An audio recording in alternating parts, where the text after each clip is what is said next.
প্রায় 26 ঘন্টার ধর্ণা কংগ্রেসের, অবশেষে মিলল আদালতের রায়। আদালতের রায়ে আনন্দে মাতল কংগ্রেস। নৈতিক জয় বলেই দাবি প্রদেশ কংগ্রেস সভাপতির।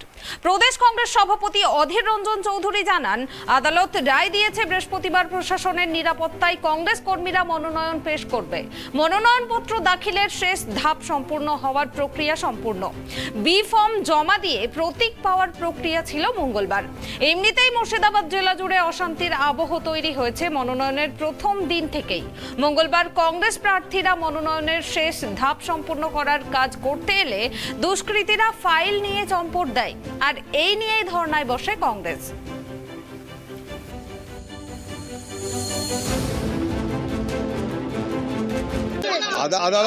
আদালত রায় দিয়েছে, এখানকার পুলিশের পাহারায় কালকের মধ্যে সকলের